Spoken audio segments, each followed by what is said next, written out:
Welcome to the Mindful Healers podcast with Dr. Jessie Mahoney and Dr. Ni-Cheng Liang. We are here to help you learn to pause and be present, awaken your breath, and harness the ripple effects of mindfulness for radiant health. We get you. We know you. We are you. We have both been successful on the surface, yet struggling underneath. We have both had cluttered brains, been overwhelmed, and exhausted. We're healers who have found solutions and want to share them with you. Join us here to discover a better way. Welcome. This podcast is not to be construed as medical advice. The intention of today's episode is to acknowledge and talk about the very real challenges of having a loved one who struggles with their mental health, and to decrease the isolation that is felt by those who find themselves in this situation. We hope that you'll discover, if you are in this situation, that you aren't alone, and that feeling neutral can be or is a win. Your struggles can lead you to strengthen your relationship with your loved one. Takeaways of today's episode are that taking care of yourself is key, and focusing on what is in your control is an extremely helpful tool. Also, even if you aren't in this situation, a call out to please support the so very many others who are in this situation. Many people who find themselves in this situation suffer in silence and often feel shame. And when we bring this topic to the surface and begin to speak about it, we can change the stigma of mental health and help to heal everyone. I wanted to start by just sharing a quote. You can't heal people you love. You can't make choices for them. You can't rescue them. You can promise that they won't journey alone. You can loan them your map, but this trip is theirs, by Laura Jean Truman. And even if you love them, it doesn't mean that it's your trip. So, Jessie, why did you decide to share your experience of this, knowing that it's a pretty personal topic and it might be somewhat difficult for you to talk about? So I felt compelled to share it because it's the topic that initially brought me to coaching and mindfulness. And as I've shared on episodes before, my spouse has had some challenges with some common mental health struggles, and they have impacted our relationship. And I found the process and experience to be quite isolating and challenging and painful. And when I found myself at different points in the throes of the experience, trying to be everything for everyone and show up and fix and take care of everyone, as is the role that healers often choose for themselves, that I was not able to find the support that I needed and the support that I craved. And I wasn't able to find tools readily available to help. And so that when I did find them, after much searching through coaching and mindfulness, I found so much relief. And to be able to share these tools more broadly and to open up the discussion of a difficult topic that has a lot of stigma, to bring it out of the shadows and into the light, and to help other people feel much less isolated, is something I just can't not do. Truly, it's something that I feel very passionate about doing. I also work with quite a few spouses and parents as a mindful coach who find themselves in this situation. And sharing these words here will help them and hopefully help many others who haven't found the resources that they need. And so how is loving someone with mental health struggles different than someone who has non-mental health ailments?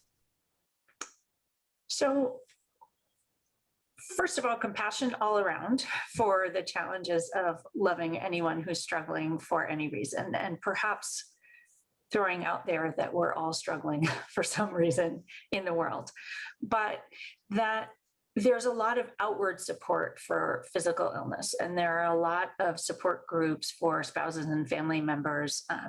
For example, as a pediatrician, there are support groups for children whose parents have cancer, and support groups for spouses whose spouses have cancer. But there are very few support groups for families of people with mental health struggles. And so that it's hard to find. The other thing is that because of a lot of the shame and embarrassment around it and our society's judgment around it, many people are not forthcoming about it. So you feel very, very much alone.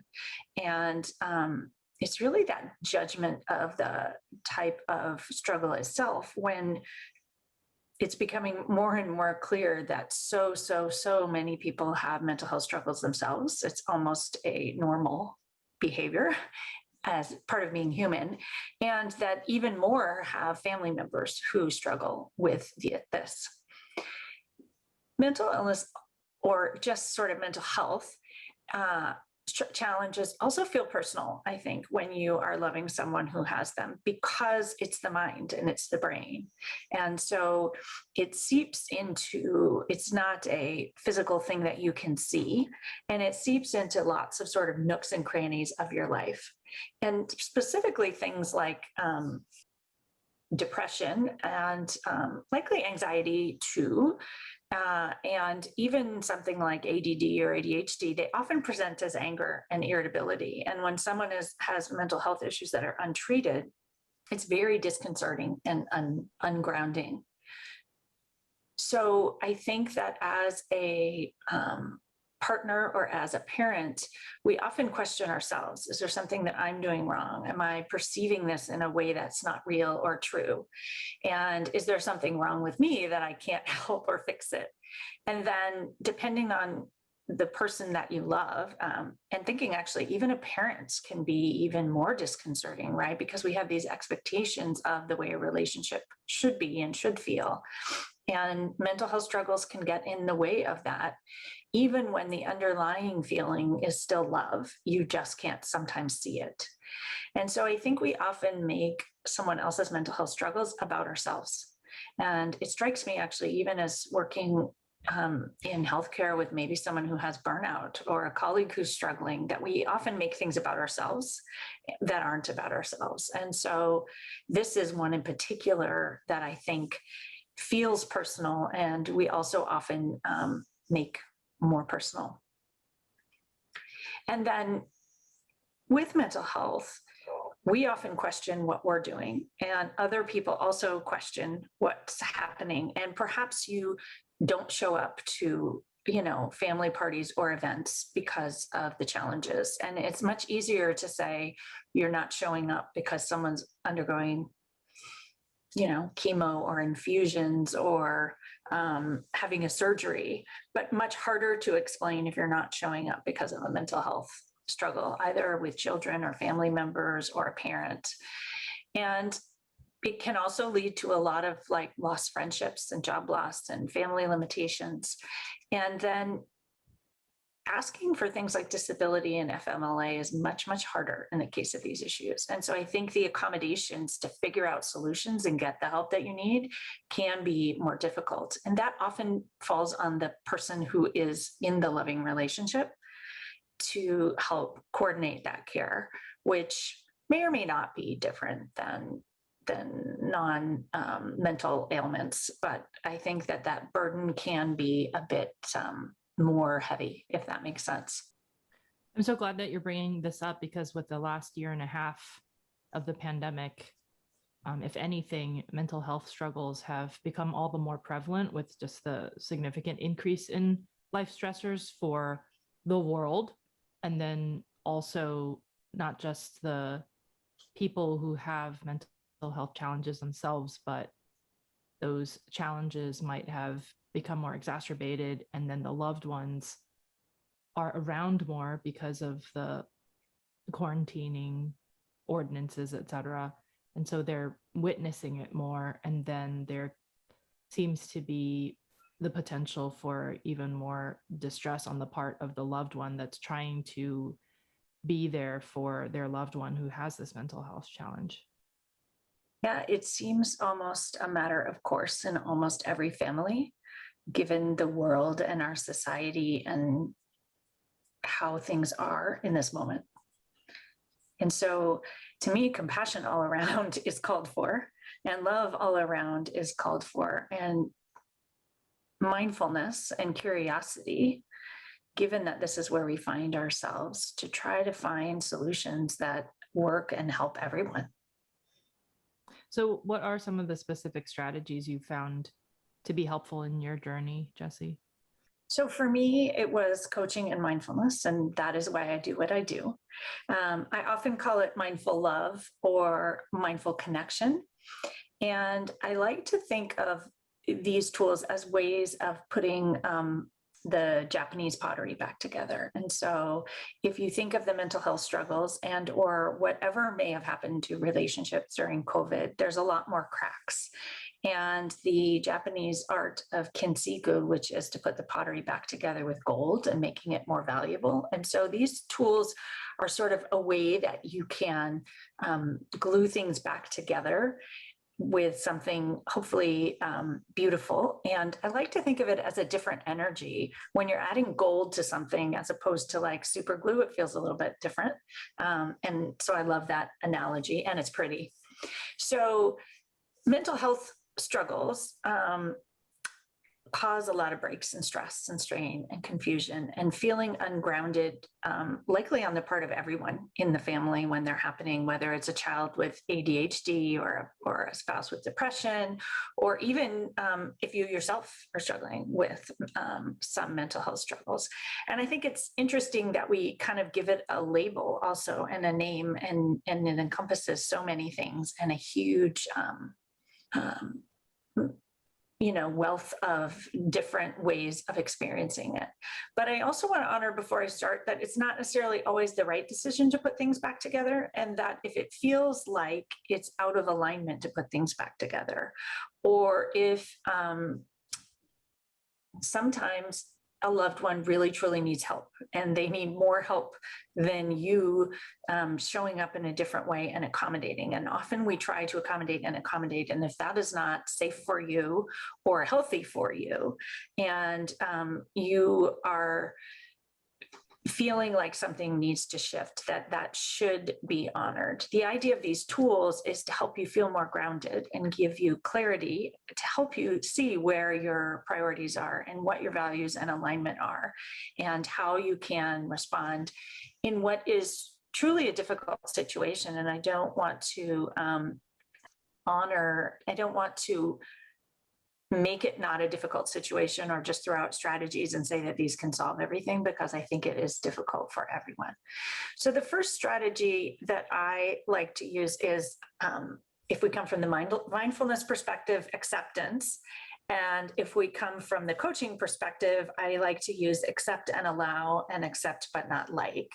And either way, you're accepting. And the allowing is to allow the other person to be exactly where they are, not resist the fact that they have struggles going on, or resist the fact that they're showing up however they're showing up. Because when we resist it, it creates a different energy that makes it harder for them to show up in the best way that they can in that moment. And it makes it harder for us. And when we resist our own feelings, so often we feel if a partner is sick or a child is sick, that we should figure out a way to not resist it. But if you feel frustrated or sad or feels like grief, allow that, validate that, and live the experience. I'm thinking about the way of mindfulness to sit in the discomfort. And when we sit in the discomfort, it passes through a bit more quickly. And then accept but not like is one of my favorite strategies, because the not liking gives you your power back. And so it isn't the radical acceptance, which is hard for me as a human, that you don't have to like it, and you don't have to like how it looks or how it feels. And I like to think that love can hurt, and it hurts because you love. And so if you love someone who is struggling with some mental health concern, that it can hurt, and to allow that.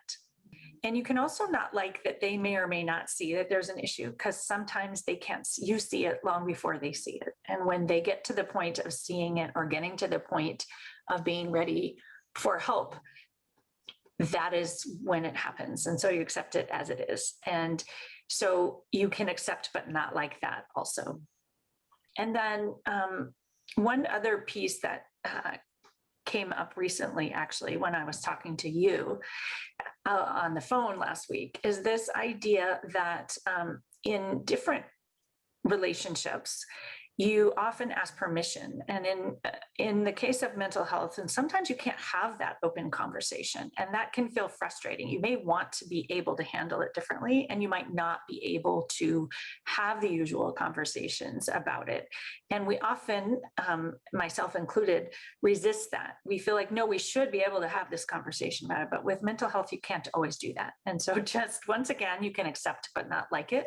And that gives you back a little bit of control. And focusing on what's in your control is my next strategy. And when you try to control things that are out of your control, that's where you get anxious, worried, frustrated, spinning, resentful. And realizing that, kind of in the case of loving someone with a physical condition, not much is actually in your control. And letting go of all the things that are not in your control, and maybe even calling them out and realizing that's not in my control. This is not in my control. What's in your control is how you respond and how you think and feel about it, and what you choose to say and do. And so I found it very helpful. And I think it's very true whether you're a parent of a child who's struggling with mental health, which has increased dramatically in the last year, or a partner, or a daughter, or a son, or a brother, or a sister, that you really only have the choice to speak up and do what feels right to you. But what happens on the other end is out of your control. And when we let go of this idea that it's our job to fix it, we actually journey through it much more easily. And it potentially, in my experience, creates space for the other person to show up and fix whatever they can when they're ready. And as healers, I think many of us show up as the fixers, and it's extremely frustrating when we can't fix. And so just allowing that we like to fix, and that that's not always possible. And when I acknowledged that quite a few things were not my job to fix, and really anyone you love's issues are not your job to fix, it really changed my life and made it much more easeful. The other thing that's in your control is taking care of yourself. And as healers, we need to take care of ourselves. And as partners, and as parents, and as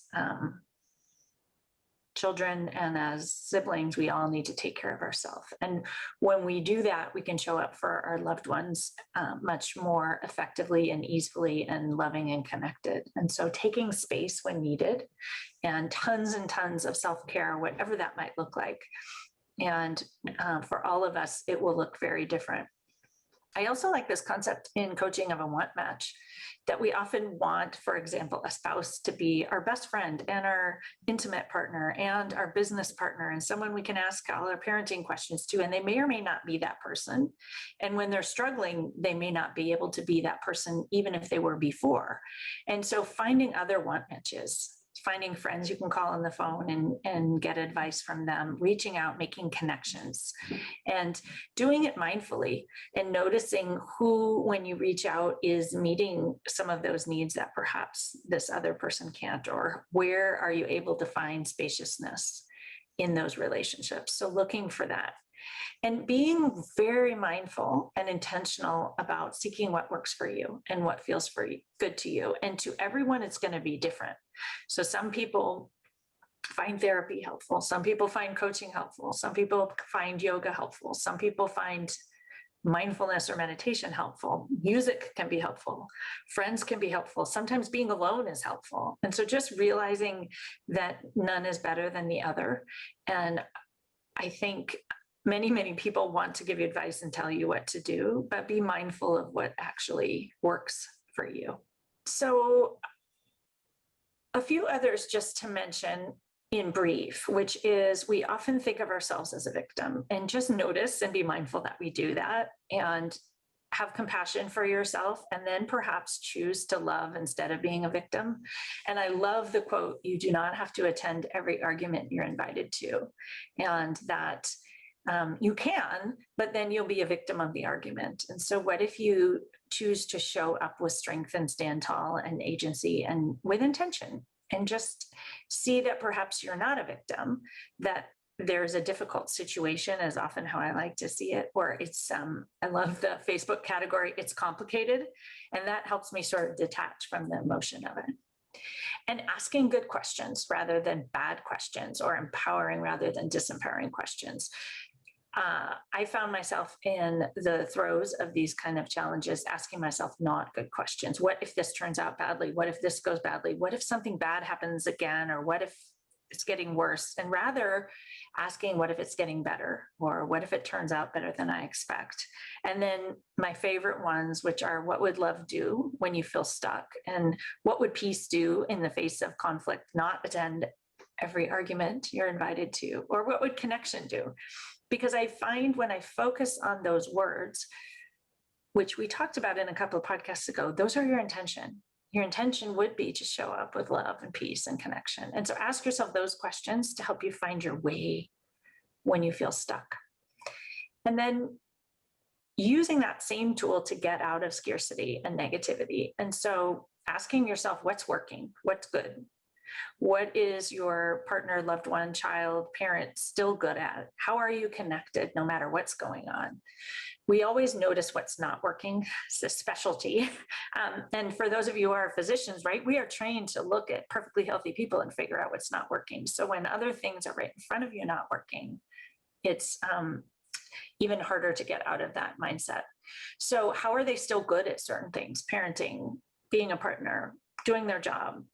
So shifting your perspective towards the positive. And the reason that these tools are really very helpful is that they allow you to be more in the moment and be showing up with intention and mindfulness, and not looking for the bad to happen. Or there's a lot of pre-anticipatory anxiety in these situations, whether it's a child or a partner suffering. There's a lot of waiting for the other shoe to drop, thinking that bad things will happen. And so we tend to make it worse. And we tend to, as the loving partner or parent, not create space and not be in the moment and not enjoy what's actually still happening. And so these tools, I like to think we're not giving our happiness away. I often talk about we give away time, for example, to our work, or we give away and so in this scenario, it's giving away happiness to the potential of a recurrence, or the potential of the struggle. And what if we just stayed in the moment and enjoyed whatever joy there was in the moment?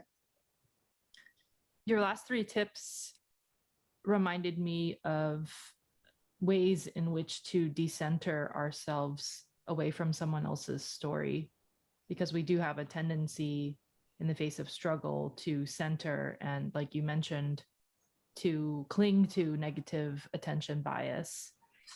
So these last three tips are really key to help us decenter from that and bring in new perspectives, allowing and accepting, but not liking, holding the loved one, the situation, the difficulty with compassion. And so I wanted to bring up the important topic of grief, because mental or physical ailment alike, there may be some grief involved. And I thought it worth mentioning the grief cycle, because I think our minds get frustrated when we find ourselves back in the same spot. And what I notice from the people that I work with and from my own experience is we get really frustrated that we haven't figured it out, when perhaps we find ourselves back in denial or anger or depression. And so to realize that the grief cycle goes round and round, and just to be mindful and accepting of where you are in it, and that there is grief in things not working out the way you thought, but realizing that this is just the way it is, and it's part of life. And especially in this moment, post-pandemic, in this post-pandemic world, there is so much more mental health struggles. And that if we can accept them, but also accept the grief and the reality that it's not how we thought it would be, and that someone you love does have something that's going on, and your relationship will likely not be the way that you thought it would be as a young child, for example, and that's okay. And perhaps it's even more of just an in-your-face recollection that like things are often not as we think they should be, and that we have to step into enjoying what is. And so the usual grief cycle is one of denial. And I think we all find ourselves in that at different spots, especially when you see a loved one struggling. And anger is very common. Depression, hopelessness, discouragement comes up again and again. And bargaining, maybe if I do this, then it will work, or this will change. And then we come back around to acceptance.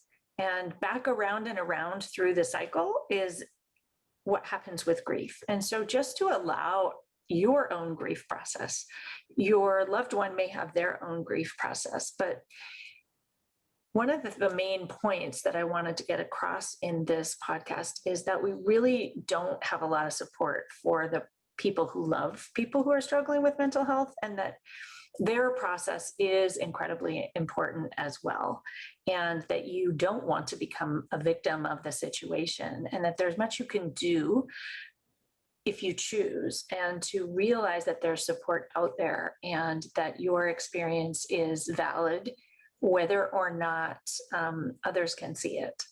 Processing grief and what you had just said reminds me of a popular sentence that we oftentimes offer to our clients, to students, to our patients, to each other, that this is what we have today. And so you happen to be a physician in this situation.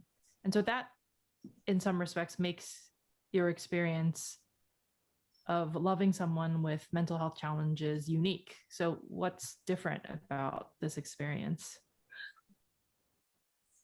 I found being a physician and loving someone with mental health struggles to be more isolating, and there to be more judgment, perhaps more my own judgment than anyone else's judgment. But it certainly made it harder to reach out, and it made it harder to speak about, because I think that we judge in medicine mental health a little bit differently, and we judge it in ourselves and our loved ones, honestly, a little bit differently.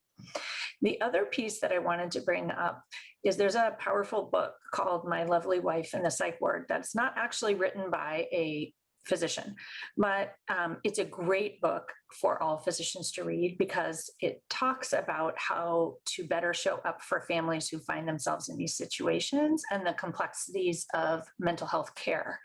And one of the things that it's Mark Lukács says in this book is that he talks about his experience trying to advocate for his wife and loving his wife and being able to see it when she couldn't see it. But because of a lot of the privacy laws in our country, that often people wouldn't listen to him, and he wasn't able to speak for her. And yet he knew her and he knew what he was seeing. And I think that as a physician who loves someone with mental health struggles, that situation is so much more frustrating, because we are used to being able to advocate for our family members in that way. And so when you're trying to advocate for someone who's struggling with their mental health and truly can't advocate for themselves in many of the situations, or maybe can't represent what's going on at home or in their lives at work in the right way, not the right way, but in an accurate way, because maybe they can't see it, that I found to be even more isolating. And so I wanted to bring that up from this standpoint, that being a loved one of someone struggling with mental illness does have this whole other layer to it. And that if you find yourself in that situation, first of all, this book is lovely, and there's so much to learn for us as physicians and as those who love others who are struggling. Highly recommend it, but that you're not alone in this. And so it's a very challenging situation for everyone. And even just acknowledging that and allowing it to be complicated gives a sense of ease and relief. So as we end, in our usual fashion, some reflection questions for you. What can you do to help yourself, big or small? New thoughts, different actions, words that you can say to yourself or to others. What is in your control? How are you doing a great job? What would compassion do for you and your loved one? And to end with a final offering that you can still have an amazing and loving relationship with a loved one if you choose. It won't look like you thought it would, but it can still be beautiful and peaceful in its own right.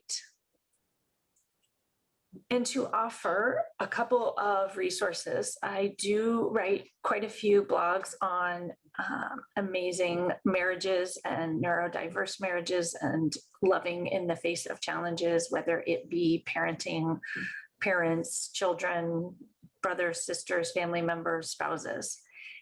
There is also a Facebook group for physicians whose spouses are struggling with mental health issues, and you would have to message me specifically and acknowledge that you are a physician in this situation, but it is a place and opportunity for support.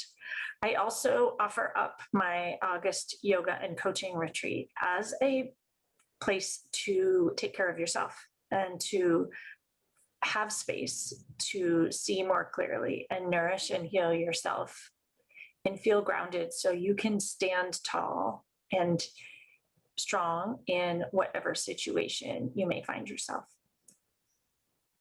As always, if you enjoyed this podcast, please share, follow, leave us stars and reviews. We thank you for listening. Please stay on at the end of the bell for the mindful moment. As always, if you want to declutter your mind, be more present, and start truly living your one wild and precious life, come find us at the mindfulhealerspodcast.com. Work with one of us. Work with both of us. Start or uplevel your mindfulness practice. Discover how mindful coaching can change your life. Or even better, do both as part of our Mindful Healers programs and retreats. You can find links to find out more about our programs and join our communities at themindfulhealerspodcast.com. Reach out and get started on your journey to a life better lived today. The content of this podcast is not meant to be medical or life advice. If you choose to participate in our mindful moments, please do so safely.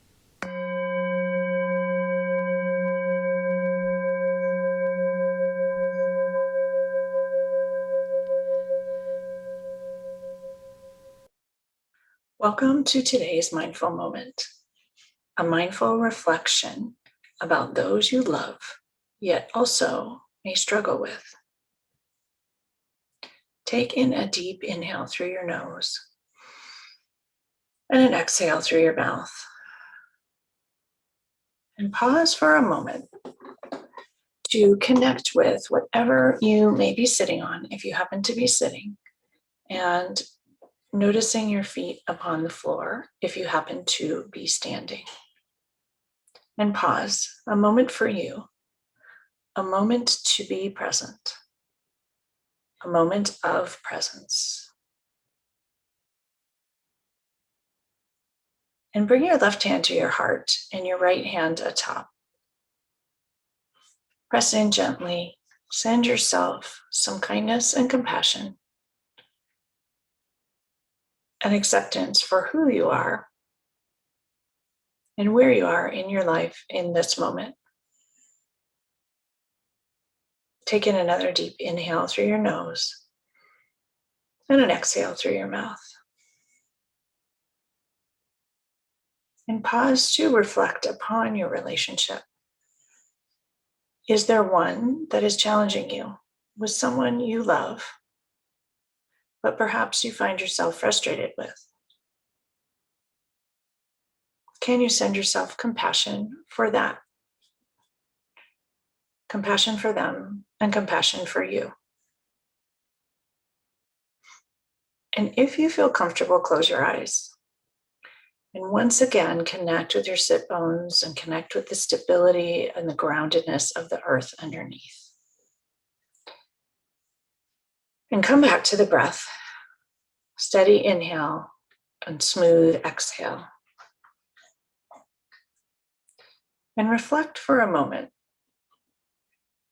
about that person, the person perhaps you love, but also struggle with. It might be a parent, it might be a partner, it might be a child. Just as you are perfectly imperfect, so is everyone else. Just as we can work to build compassion and acceptance for ourselves by focusing on all that we are rather than all that we are not, we can also do this for those we love. Take in another deep inhale through your nose and an exhale through your mouth. Press the heel of your hand gently into that heart space and press the palm of the other hand atop. Connect deeply into that heart space and the sense of love and compassion and acceptance for yourself just as you are, and your partner, parent, or child just as they are. What would compassion do? What would acceptance do? You come to love not by finding a perfect person, but by learning to see an imperfect person perfectly. A quote offered by Sam Keen. Could you direct your thoughts to what is one thing you love about this person whom you love, yet also struggle with? What is one thing about this person that you would not change? How can you show up for this person with love? What would love do? How can you show up for this person with acceptance? What would acceptance for you and for them do? Exactly as each of you are. How can you show up for these perhaps challenging relationships with more kindness, with more curiosity, and with less judgment? Could you show up for yourself and how you've shown up for these relationships with more kindness, with curiosity, and with less judgment?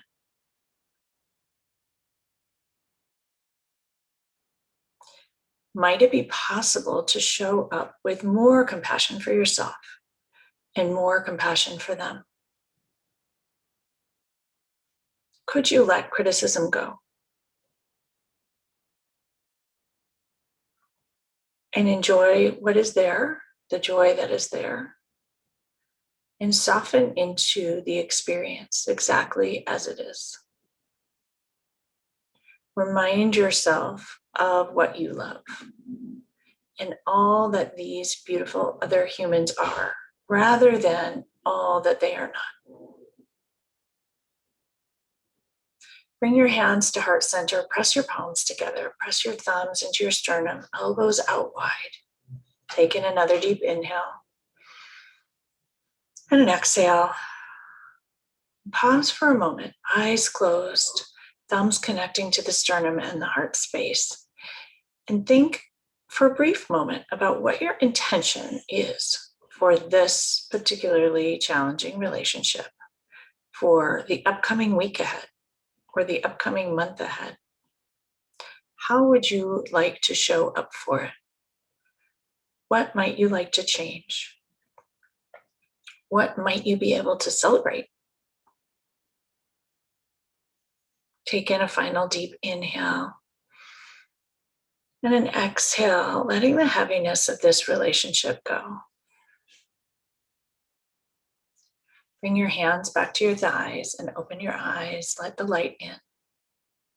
And just notice how you feel in your heart about yourself, about your relationships, about these other humans that you love, just as they are. Take that with you out into your day and your week and into your relationship. May you all be well. May you all be safe.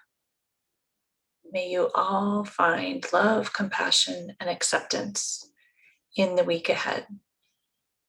Have a beautiful week. Namaste.